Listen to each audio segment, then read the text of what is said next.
Today on the Johnson County Business Insider Podcast, we're diving into the housing market in workforce growth. Welcome to Aspire Johnson County's podcast, the Johnson County Business Insider, where you hear storytelling, interviews, and conversations spotlighting the people, projects, and policies driving growth across Johnson County, Indiana. From this, you'll gain insights into business, workforce, public policy, and community development in our region.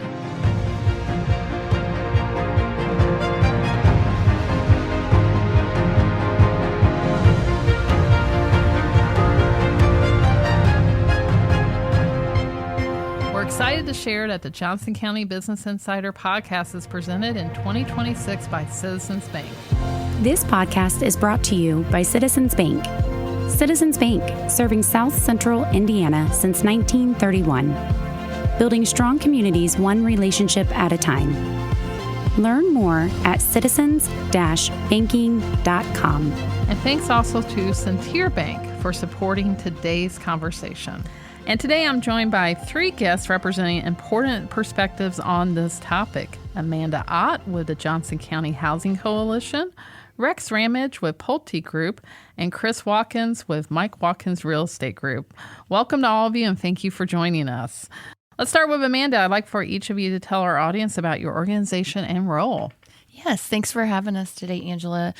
Today, I'm Amanda Ott. Today, I'm representing the Johnson County Housing Coalition, which is a nonprofit that sits under our parent nonprofit, Spaces for All. Spaces for All's mission is creating affordable spaces for local nonprofits and family in order to promote community stability. And the Housing Coalition focuses on the residential side of that. So increasing attainable housing through community and elected leadership education, state and local policy change, and the increased diversity of housing types. So I work as the director of residential programming. Wonderful. Rex, let's have you talk next. Yeah, Rex Ramage, Vice President of Land Planning and Entitlements with Pulte Homes. So Pulte Homes here in Indianapolis is generally the second largest builder in the market. And we sell a variety of different housing types in the single-family house spectrum. Wonderful. And Chris? Yep, Chris Watkins, Mike Watkins Real Estate Group. I co-own the business with my brother Pat. I'm getting ready to start my 24th year of doing this. Pat's been in the business 29 years. We did buy our parents out. Many of you will know Mike Watkins Real Estate Group, and no, he is not the Johnson County assessor. It is just there's no familial relationship there. Nice gentleman, but totally unrelated to our family real estate business, located in downtown Greenwood, and live and give back to the community that we're in. Well, great. Congratulations on 24 years. And now I can cross off one question because that was going to be one of my questions was, are you related to Mike Watkins, the assessor? So, Chris, we're going to stay with you. How would you describe the state of the housing market in Johnson County today? So, first of all, pricing has stayed pretty stable. It's been a very interesting start to the year. May has definitely been interesting. I've had different lenders, people in the industry recently reach out this past week. We're seeing a lot of ebbs and flows. One minute, the market is absolutely running crazy, can't get to it fast enough. And then the next minute, it seems like where'd everybody go? People are just kind of sitting on the sidelines. I think a lot of that has to do with just what the global economy is doing, the conflict in the Middle East, gas prices certainly. Mm-hmm. People are kind of stepping back and sitting on the sidelines a little bit, but houses are still selling. Fortunately for Pat and I and our business, our numbers are actually up from last year, so we'll take it. We're thrilled, and so we'll see how the year progresses. I think if some of the Middle Eastern conflict subsides, rates may come down. Gas prices certainly. I know that's affecting everybody's pocketbook. That we may start to see, the second half of the year be busier than the first half, actually. Okay. All right. For someone who hasn't bought a house in 10 plus years, what is the difference now than back in like the 2010s? Yeah, it totally different. Back 2008 to really 2012 to 14, we had an abundance of inventory, a lot of bank-owned properties. You had hedge fund groups that were buying up active inventory. They were buying up a lot of the foreclosures in the market where turning those houses into rentals. Just totally different back then to where we're at today. Interest rates were much lower. Inventory was much higher. Certainly, prices were a lot different than what they are today. So you can't compare the two by any means. Okay. Amanda, what concerns you the most when you look at supply versus need? Sure. As Chris mentioned, we're seeing a little bit different situation in May. Things are kind of coming and going, but there is still a need for inventory. We're still seeing more buyers than sellers, and that's keeping prices elevated just a bit, especially in those lower priced homes, say $200,000 to like $350,000. Those are still on the market in less than a month. And so that's really sort of where I see inventory still a major problem. I do feel, though, that any home developed is a good home because that's allowing for an opening in a lower price point as families look for something more affordable. Second would be the type of housing inventory that's currently needed in Johnson County. We're seeing our inventory sort of not match the financial needs of some of our Johnson County households, along with just their wants. Some of our young professionals or our seniors aren't able to find that smaller sort of starter home or sort of that last home for empty nesters. They're looking for something that isn't as large. It's on a smaller lot, walkable. My young adult children are wanting, they're wanting to walk to their favorite restaurant or meet their friends. There. So they're looking for that starter home. Just to sort of give us an idea, the national average of first-time home buyers is setting at 40. And you kind of Chris kind of spoke to this about the 2010s to now, right? I bought my first home at 22, 20-some years ago. I'm definitely dating myself. But so we're really sort of not meeting the needs of all of our households in Johnson County, especially as we see sort of what some of our municipalities are agreeing to develop. Those new developments maybe aren't quite meeting those demands on affordability and just what some of our households are wanting, if that makes sense. Yes. Rex, what are the factors that are driving the cost of housing currently?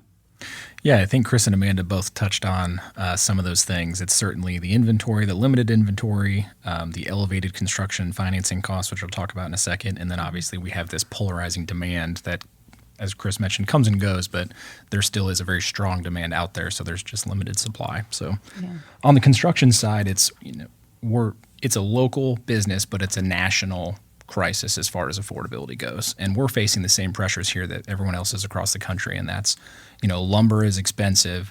All of the concrete and aggregate and all the asphalt, all those things that go into developing the land and then also building the house, all of those components are just continuing to increase in cost. So with the land prices not going down, those are also continuing to rise.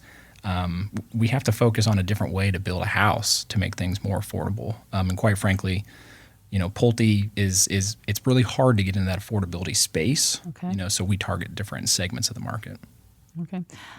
It's been alluded to about local governments and what they're wanting. Can you talk about what can be done at a local level to impact increased cost? Yeah, I think it's more so the acceptability of, as Amanda mentioned, kind of the smaller lots, sometimes even smaller homes too. As the family growth dynamic ages, people are starting to have kids later in life. They don't necessarily need a larger home to start out because they don't have one or two kids at a younger age. So I think there just needs to be an acceptance of smaller footprints in every category that would make things a little bit more affordable. All right.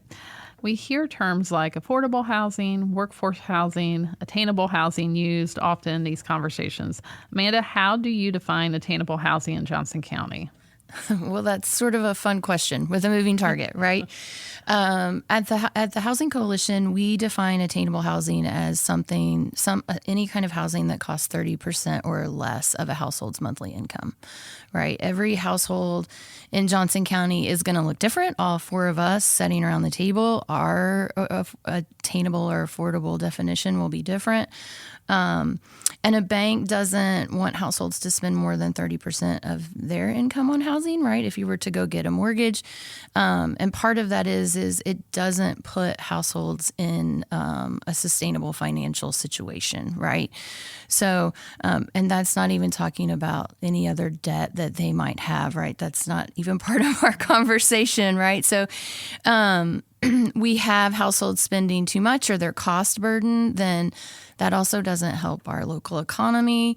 They can't spend in other areas, healthcare, retail, restaurants, things that are also important to our economy. So you can't really, it's sort of all related, right? This cost burden, housing and sort of the rest of our economy and how it works. So that's sort of that's the long answer. Okay. And Chris, I know we didn't talk about specific price points when we were just talking about attainable housing, but are there enough homes at price points for the people working, living here in Johnson County? And if not, where are the biggest gaps? Yeah, there are always houses. So that's the one thing. I mean, we'll always tell a buyer, don't force a square peg into a round hole. But yeah, we definitely in Johnson County, we are seeing some price gaps, certainly under that 3.25 price point. If it's clean, if it's priced appropriately, houses are still selling and they're getting a lot of activity. Sometimes we're seeing multiple offers. Statistically, we pull an absorption rate every single month. It's a snapshot on a given day, usually at the beginning of the month, and we look at what is currently for sale versus what closed the previous 30 days. And under 325,000 Johnson County, you're running anywhere roughly about a 1 month supply. And we kind of break it down. So Franklin, Pleasant Townships of Greenwood, Whiteland, and then Center Grove, White River Township. And you're, like I said, you're anywhere from under a month supply to barely over a month supply in those price points. We jump when we get above 3.25, and you go 3.25 or roughly 400. You start to see that inventory, days on market, everything pick up. We're seeing anywhere from a 3.5 to 4.5 month supply in certain price points. Mm-hmm. You also get into, and this is going to kind of be into Rex's world. You start getting up into that 400 to 500 range. Yes, we're seeing the existing houses tend to sit a little bit longer because we're competing. Those homeowners are competing against the builder, and the builders are able to offer an interest rate incentive. And I just had a client that did this last week. I mean, we got their house sold. They're under contract, looking for a life change. And we went out, we looked at active inventory, and I think of the 8 houses that we looked at in one given snapshot time frame, I would say 7 of the 8 needed complete overhauls as far as all new flooring, paint throughout. We walk into a brand new build, we can get a 5.25 interest rate fixed on a 30-year mortgage versus a 6 3/4 if she's going to the active market. And it's brand new. So she's got builder warranty. She doesn't have to, I mean, short of putting window coverings on, all appliances were there. We were still able to negotiate some with the builder on top of that. We got them to throw in a washer and dryer and a couple other things. So that's the piece where as the price point has gone up, that's what you're starting to see a little bit of shift in the market. The builders can't hit the lower price point, and that's why you're seeing the active inventory. Now, to kind of stabilize, because it's all related, right? So you need that lower price point to sell.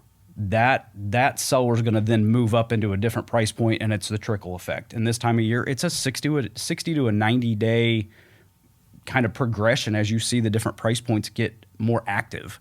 So that has to do too with schools getting out, vacation time, all that stuff. Mm-hmm. We just had a house sell on our street right after school closed. Yep. So yeah. So Rex, a lot to unpack there with what Chris said. And I know you talked about Pulte not getting into certain price points, but how are home builders trying to address this need? Yeah, to the extent that we can get projects at the lower price points, we would certainly love to do that.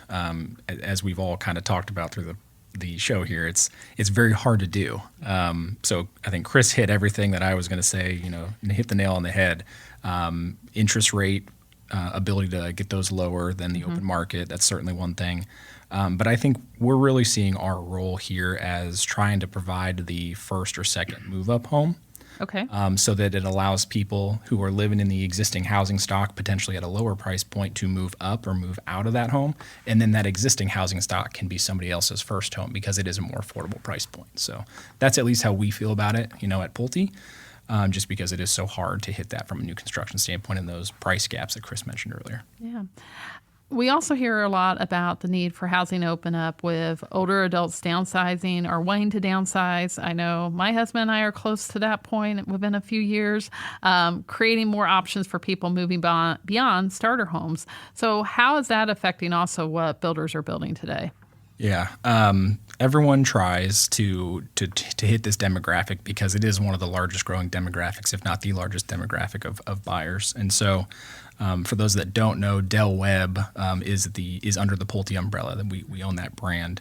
And we actually have a Del Webb here in Johnson County. It's in Greenwood on the east side of 65 over off 5 Points Road called Sagebriar. It's amazing. Go check it out. The amenity's getting ready to open here pretty soon, so it's going to be awesome. But how we tackle this is as people age, they're not necessarily slowing down. They're active adults. And so what we're doing, especially with our Del Webb brand, is providing a sense of community, a sense of place that's highly amenitized. There's a very large clubhouse and amenity center that's kind of the beehive, so to speak. And then certainly walking trails and those types of things. So allowing a place for people to continue to maybe right size. They don't need that big 2-story home anymore, again, to facilitate further growth with the existing housing stock, but also providing a new space for aging folks. Yeah. I can piggyback on that because I can tell you right now we have 2 clients and we've had several others that have gone actually into Sagebriar. Okay. And it's exactly what Rex just talked about. I mean, they're coming from larger 2-story homes, multi-level homes, can't do stairs. They are very active still. And I think we hit this when COVID hit, you had the baby boomer population, and our parents certainly fall into that, where they kind of sat on the sidelines. Health-wise, they were okay. They didn't need to make that move. And then, fast forward, 5 years goes by, 6 years goes by. Now, all of a sudden, we're kind of staring maybe some health issues, or we're saying, you know what, we want to make this move now while we're healthy enough to do it. Mm-hmm. And I think that's the shift. I mean, we're certainly seeing a lot of that population getting back into the market where the last several years they weren't. When part of that was they couldn't take a hit to retirements.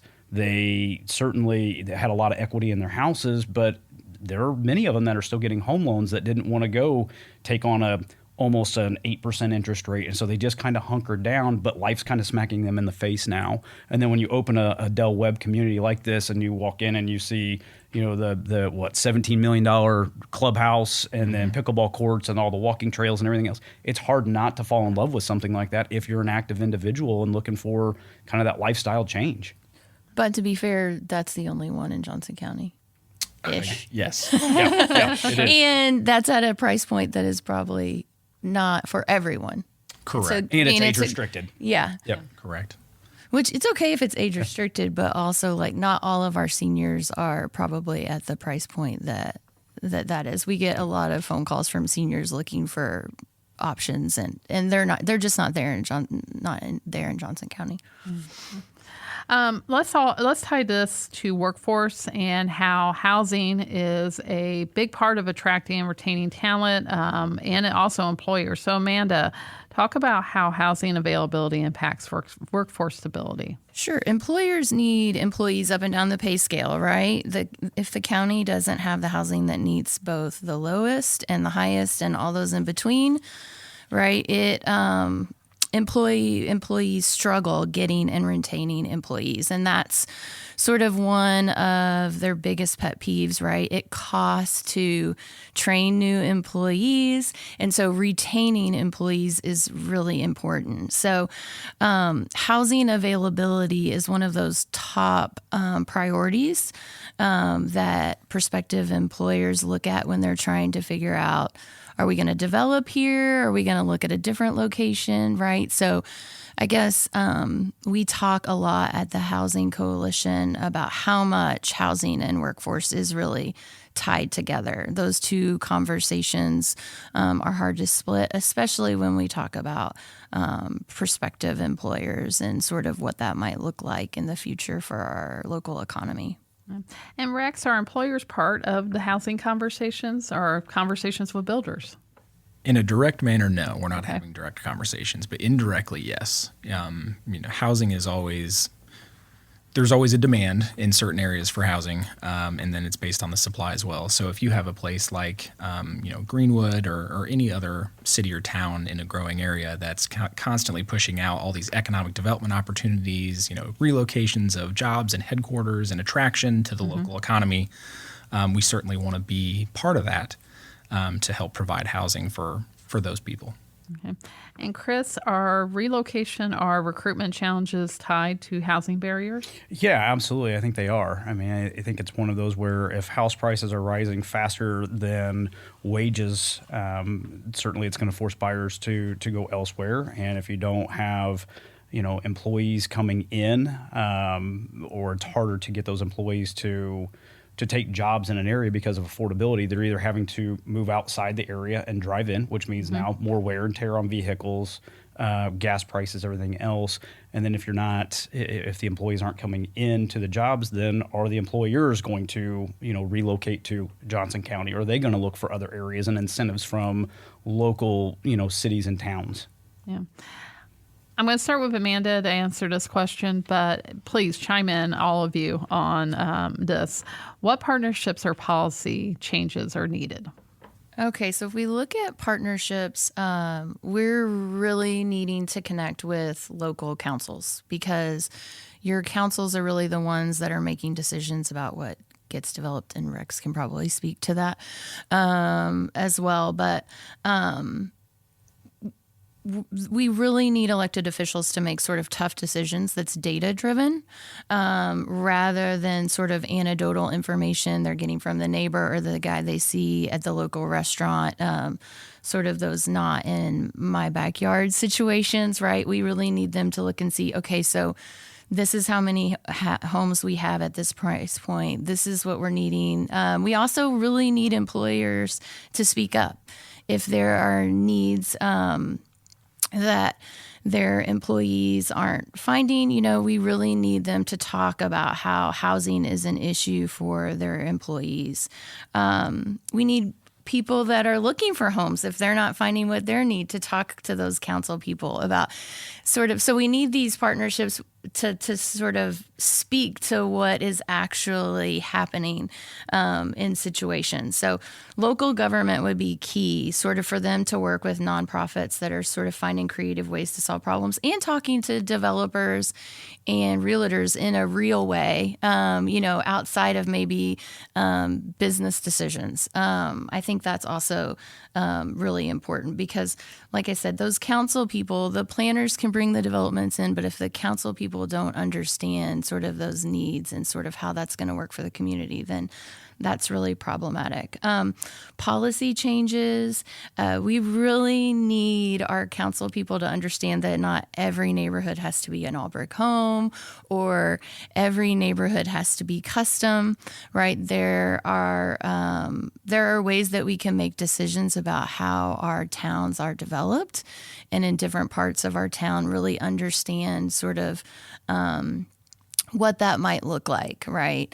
So I think if we also sort of speak to those ordinances and sort of what can be built, what can't be built, and Rex can talk a little bit more about that, I'm sure. But those are sort of two big things I think that would really help that affordability factor for some of our households. I think you hit the nail on the head for sure. I mean, you really kind of, that's what I was going to expound upon. Without a doubt. And I think it goes back to, and again, Rex's world. I think that's partly why we're doing this podcast, for one, to help get word out. The other side of this, too, is we do need changes. And, I've got a 22-year-old nephew that just graduated from college, and you look at that age group and starting out and everything else, and where, yes, their incomes are up from where we all started, but house prices are up substantially. We need to get back to, that 1,100, 1,200 square foot, 3-bedroom, 2-bath ranch, 2-car garage. And here's case in point.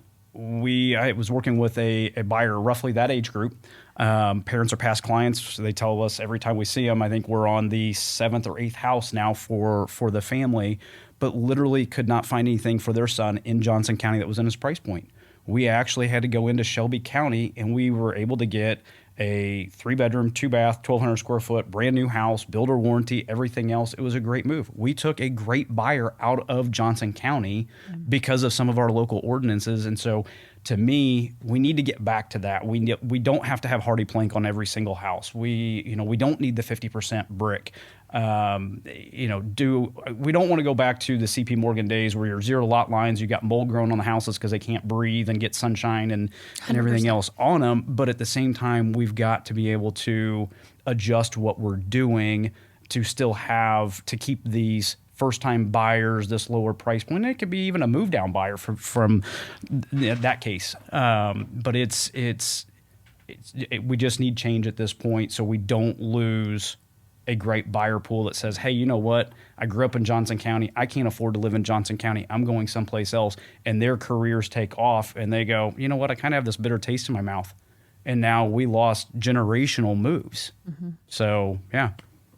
Yeah, and once you're really in a community, you start in a community, it's hard to pull out of that community, like both ways. For instance, for them to leave Johnson County, but then once they've established roots in Shelby or wherever surrounding counties, to pull those out is difficult. I got it right now, my 10 o'clock appointment. So as soon as I'm done here, this will be their second house. I sold their first house. We closed literally, I think, a week before we went into lockdown. And they are now looking at making a move. They've talked about going back to Illinois and also staying here. And they've got one that's going to be in kindergarten. And they said, we're willing to keep him in the school system we're in now for 1 year.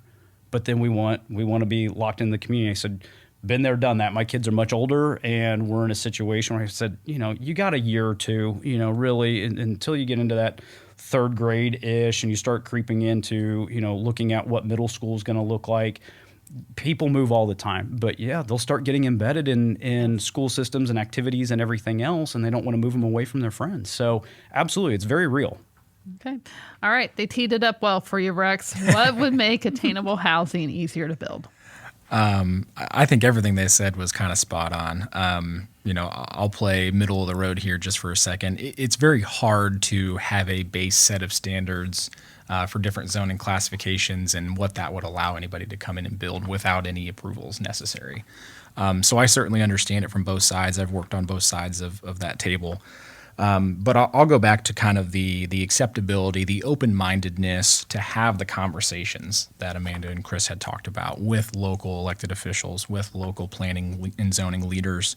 Sometimes it's, there's a mechanism called a planned unit development, and that's a way to get creative to bring in a project-specific ordinance that's going to have its own standards that govern the development within that project. And sometimes those have a negative connotation because the public would say, well, that's just a builder developer kind of skirting the system. And that's not always the case. That allows the flexibility to kind of negotiate on what's important to the city or town, what's important for the project and what we're trying to achieve, and how do we make everybody happy. So I would say maybe just the openness to have those conversations and figure out a way to hit the target, so to speak. All right. And Chris, what should business leaders understand or advocate for? I think I kind of already touched on it. I think it's we've got to be open to some change, especially in Johnson County and just, local authorities looking at the bigger picture. I mean, we always talk about, the brain drain or we're losing, employees. Why? If it's going to be too expensive for somebody to live in a community, they're going to go elsewhere. And so I do think it kind of comes back to, the local government and doing exactly what we're doing here. Like it needs to be the real conversation. I kind of go back to, you can have a business professor that teaches you business in college, but yet hasn't been in business there, in 30 or 40 years. And from a local government standpoint, you look at it and go, okay, I mean, we all know career politicians. I don't like politics. I don't like talking politics. But you get into some of this and you go, feet on the ground. Like, what's this younger generation saying? What's important to them? Go to the city parks. Do you know what's important to them? That generation is playing pickleball. Mm-hmm. So are the retirees. Mm-hmm. Yeah. So it's listening to what that age group or that buyer pool, is really after, and trying to keep them embedded in the community to allow the community to grow. Yeah, great. Any final thoughts? Chris, let's start with you and we'll work around the table. No, I think this was fantastic. I appreciate you, asking us to come in and speak on this. I mean, certainly we live in this community, Pat and I grew up in this community. Our entire family still lives in the community. We're not going anywhere. So we do want to see it thrive and continue our place of business because we have a passion for it. Yeah. Amanda? Final thoughts, hope, I think, because we're all sort of similarly saying the same thing. And we all three are coming from different parts of the housing community. So definitely hope. Oh, and Rex, wrap it up for us. Yeah, I think it's there's a lot of really good, smart people here in Johnson County that understand the issues. And I would just say that I think those people are also willing and able to roll up their sleeves and figure out a solution. I have had conversations recently outside of Johnson County with leaders. And it just kind of seems like we acknowledge this issue, but it's not really something that we're going to be able to fix or that we really want to fix. But I don't believe that's the mentality of the people here locally. And so, again, I would balance off of the hope, and I would say that everyone knows and we're open to having the dialogue, but let's now figure out a solution. Yeah. It makes my mind go to Star Wars hearing hope said like that. Okay. And we will end it on that. Housing inventory and affordability directly impacts workforce growth, so impacting businesses and our economy. That makes it a business issue. Amanda, Rex, and Chris, thank you for helping us unpack a complicated topic in such a short time. Thank you. Thanks. Yeah, thanks. This podcast is brought to you by Citizens Bank. Citizens Bank, serving South Central Indiana since 1931. Building strong communities one relationship at a time. Learn more at citizens-banking.com.